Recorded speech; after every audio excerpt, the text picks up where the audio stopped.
as things opened up in the world, India began to be not only recognized but had seen itself capable and had the confidence of exporting drugs to different parts of the world. Even during this COVID time, the President of the United States is calling our Prime Minister for hydroxychloroquine, other medicinal support, which itself tells how even a number one superpower is depending on pharmaceutical products from India.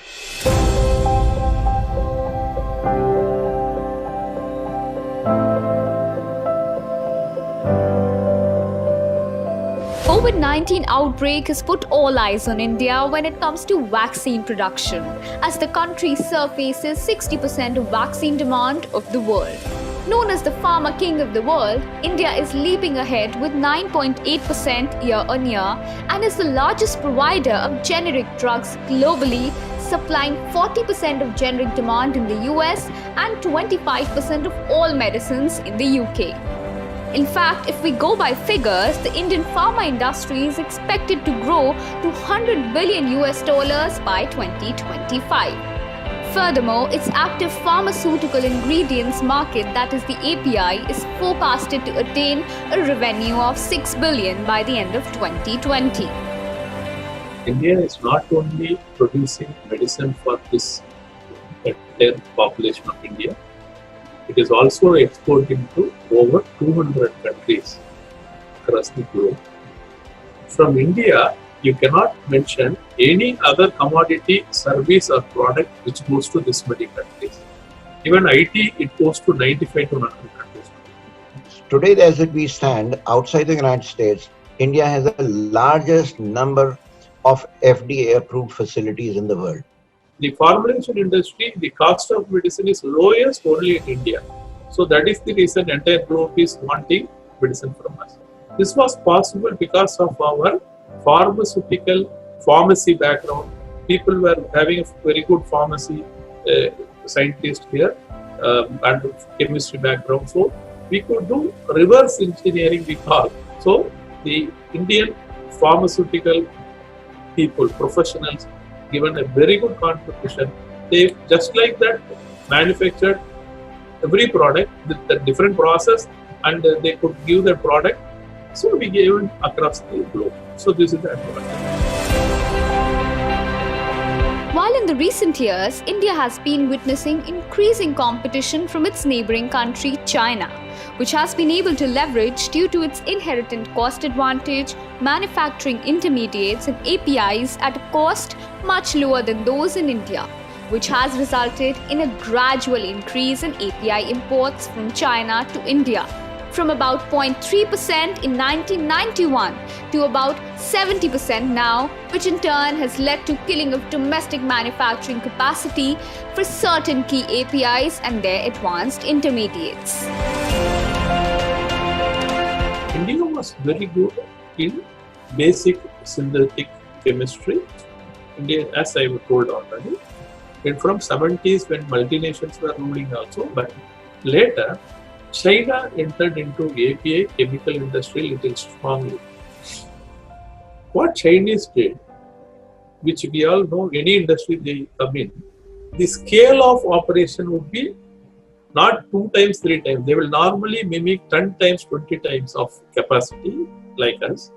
So what they did, they got lot of talents from India only for setting up fermentation, everything initially.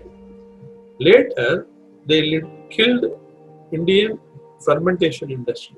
Today, as on day, we don't have any fermentation company which is doing the life-saving penicillin. All penicillin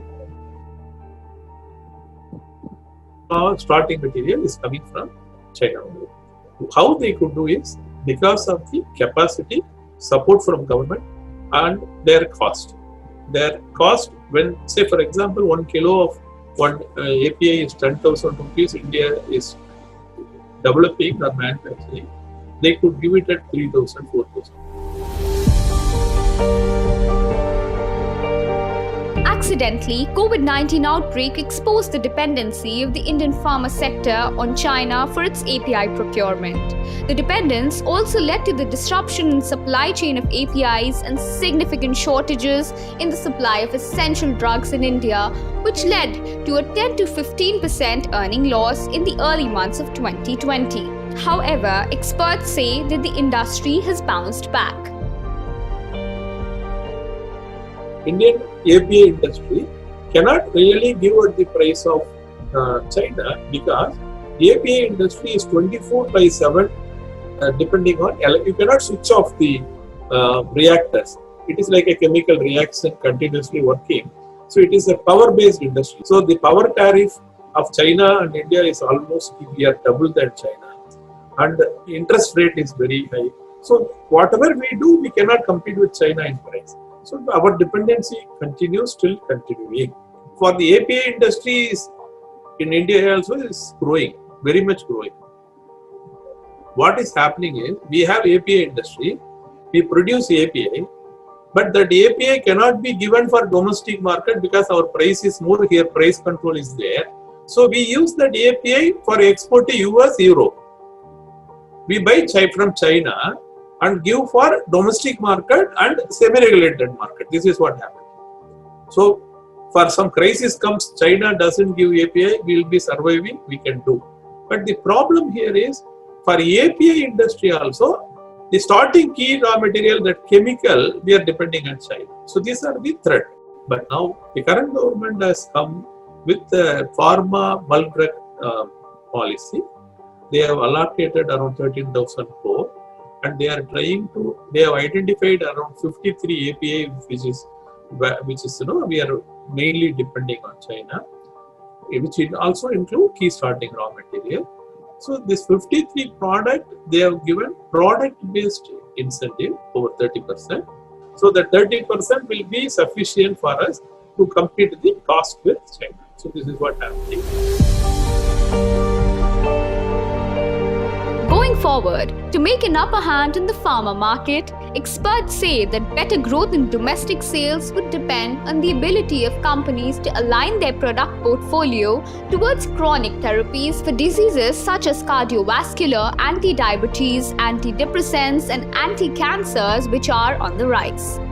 In fact, medicine spending in India is projected to grow at 9 to 12% over the next 5 years, leading India to become one of the top 10 countries in terms of medicine spending. The world recognizes India as a pharmacy of the world. We are seeing already a big opportunity to develop the API thing which we have let go. That's one. Two, we are seeing a very big opportunity suddenly come up in the area of diagnostics. Diagnostics will be there. Another growth you will see is that because of our recognition or being our reputation getting more and more established as a pharmaceutical to the world, and they realize the price arbitrage that is available, I think the exports will increase rapidly. Four, you'll see another big thing is that with the healthcare standards coming up, and you will see in the next 2, 3, 4 years, the government spending, private spending in healthcare and health infrastructure will increase dramatically. Just the same way as the countries have stepped up their investments in road infrastructure, health infrastructure and education will see tremendous amount of allocation of resources. On the other hand, spurred by COVID-19 fear and heightened interest in preventive health, sales of vitamins, minerals and herbal nutritional supplements like Chyawanprash and Ayurvedic juices for boosting immunity have spiked in the market. In fact, a Google report highlights that queries towards immunity boosting products has risen at least by 500%. Drugs are for illness, nutraceutical is for wellness. So this wellness industry is picking up like anything. As a result, nutraceutical industry is growing along with pharma industry. All pharma industries are coming up with a lot of nutraceutical. Even now at the corona problem, immunity boosters are picking up like anything. People awareness on immunity has increased. So what is happening is pharmaceutical industry joining hand with the traditional industries and making it a new segment called nutritional supplement industry, and it is going well. That is an opportunity for Indian companies to explore. To give a lending hand to the bulletproof pharma industry, the Indian government has taken many steps to support the manufacturing units. Speedy introduction of generic drugs into the market has remained in focus and expected to benefit the Indian pharmaceutical companies. However, to remove the dependence of the core ingredients of medicines, that is the APIs, steps should be taken to localize them.